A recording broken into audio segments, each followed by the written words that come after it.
Right now, Americans alone are spending $6 billion a year fixing their teeth. Braces, retainers, extractions, aligners. $6 billion.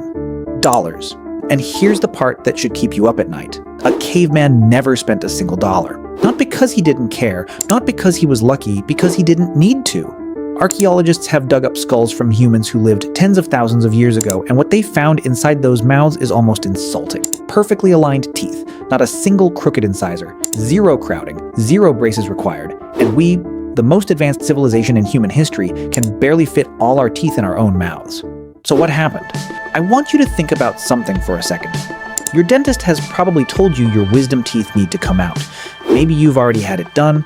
Maybe your kid is about to. It's so normal now that we don't even question it. But wisdom teeth aren't a design flaw. They're not some evolutionary mistake your body is making. They're teeth that fit perfectly in the jaw of every human who lived before us. For hundreds of thousands of years, they only became a problem recently. Recently in evolutionary terms, meaning the last 12,000 years. I'll say that again. 12,000 years. That's nothing. That's a blink.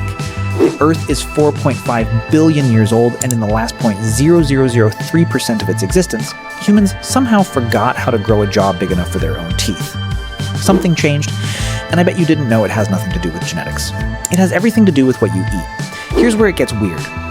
Researchers at Harvard, specifically evolutionary biologist Daniel Lieberman, who literally wrote the book on the evolution of the human head, ran an experiment. They took two groups of pigs, fed one group hard food, fed the other group soft food. Same genetics, same everything else. The result? The pigs eating hard food grew significantly larger jaws. The pigs on soft food, smaller jaws, misaligned teeth. The study showed that the mechanical stress of chewing isn't just using your jaw, it's building your jaw. Your jawbone is not a fixed structure. It grows in response to how hard you chew. It's like a muscle. Work it, it grows. Stop working it, it doesn't. Now, think about what happened 12,000 years ago.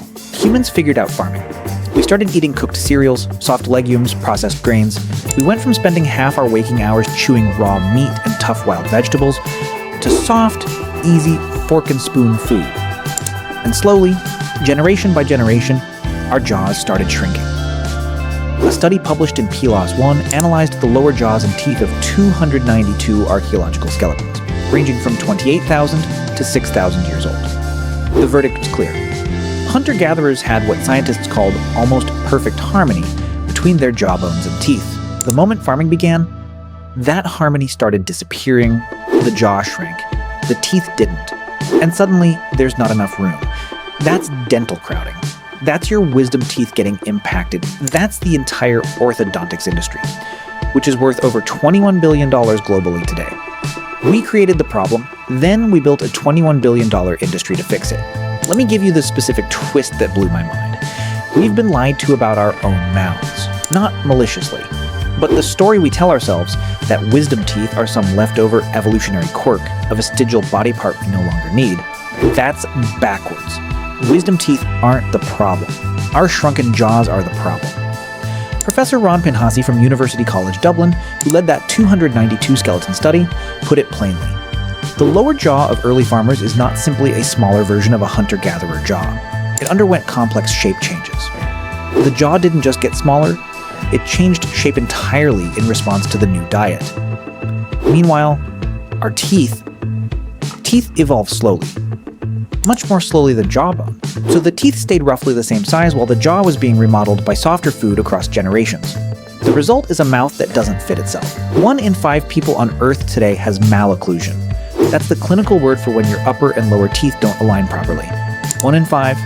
And dental crowding is now the single most common reason for orthodontic referral worldwide. Our ancestors didn't need an orthodontist. We need an entire industry.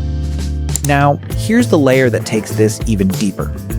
And this one connects back to something you probably learned in school: fire.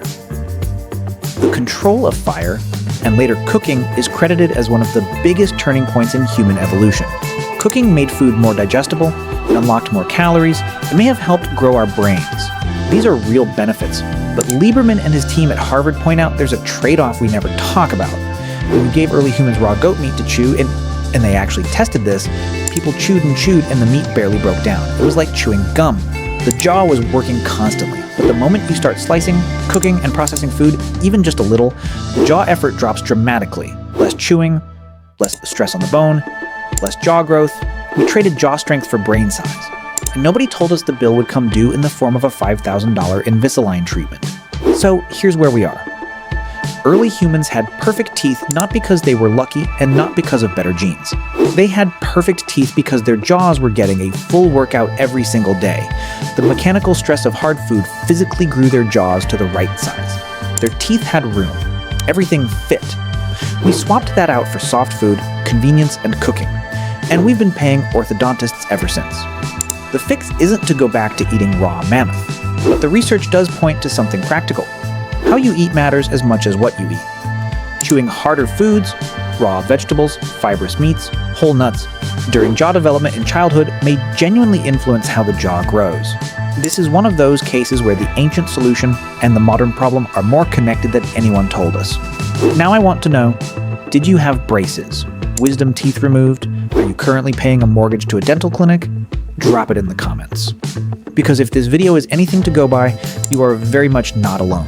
And if this genuinely surprised you, and I think it should, share it with someone who's currently sitting in an orthodontist's waiting room. They deserve to know why they're there.